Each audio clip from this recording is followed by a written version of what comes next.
When is a border not a border?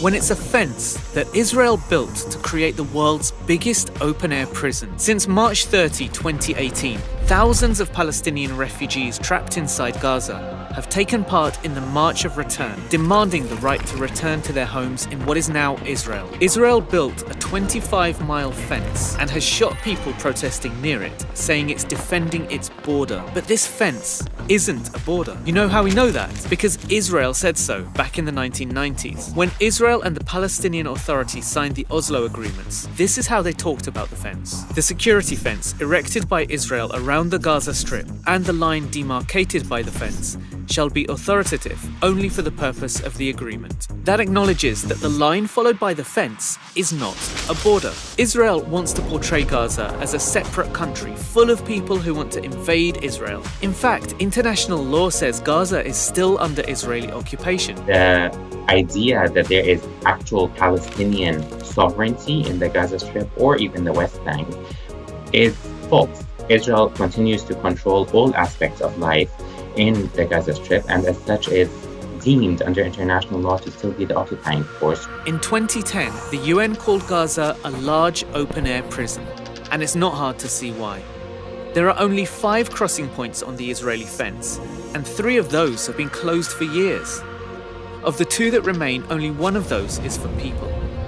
In September 2018, Israel allowed less than 6,000 people to exit through the Erez crossing. Israel even limits what goes into Gaza through the fence. Sage, cardamom, ginger, dried fruit, and potato chips have all been on the prohibited list. It controls things that demonstrate the degree to which it occupies the territory, including the population registry. So if someone is born in the Gaza Strip and they are not registered within the Israeli authorities, they do not exist. They are unable to travel outside of the Gaza Strip. More than 2/3 of people living in Gaza are registered refugees whose families were forced out of their homes by Zionist militias in 1948 in what became Israel. Israel's Jewish majority was cemented by expelling 4 out of every 5 Palestinians who had lived there.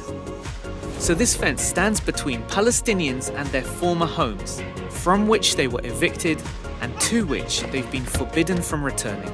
It confines them to a strip of land in which they've been imprisoned as refugees for generations. To the Palestinians of Gaza taking part in the March of Return, they're not breaching another country's borders.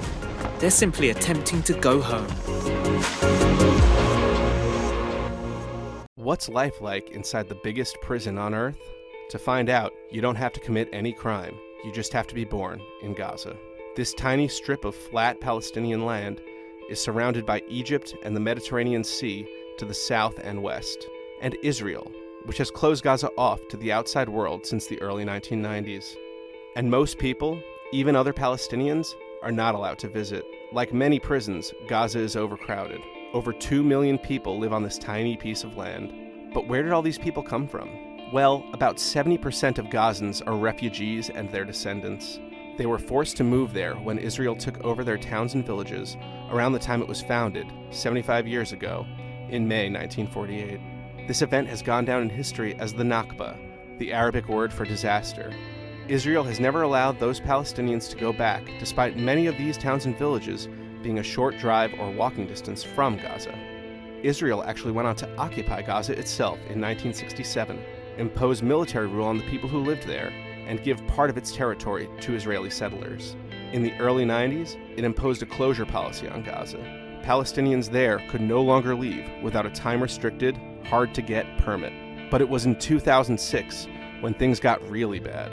Israel had pulled its soldiers and settlers out of Gaza the year before, while still controlling the borders, the airspace, and the economy. The Palestinian group Hamas, which has a military wing that fights the Israeli occupation, won Palestinian elections and took over Gaza. In response, Israel took its policies to the next level. The only power plant was bombed. Travel was banned. Most imports and exports were blocked, forcing most of Gaza's factories to shut down. Even medical supplies were restricted. These policies crushed Gaza's economy. It now has the highest unemployment rate in the world. More than half the people there live under the poverty line. In 2012, the United Nations said that if things didn't get better, Gaza would be unlivable by 2020. Instead, things got even worse. There have been several major military assaults by Israel on Gaza. Israel says the goal of these assaults is to limit Hamas's ability to fight, but thousands of civilians had been killed and tens of thousands of homes destroyed in these assaults. And even when the assaults stop, supplies to rebuild are often prevented by Israel from entering the territory. About half of Gaza's population are children, meaning they've only ever known life under this blockade. They've never known a full day with electricity. They know when the bombing starts, there's nowhere for them to flee. They know that when they get older, they're probably not going to be able to find work. They likely will not be able to leave Gaza or meet Palestinians from other parts of their country. They know what it's like living in the world's biggest prison.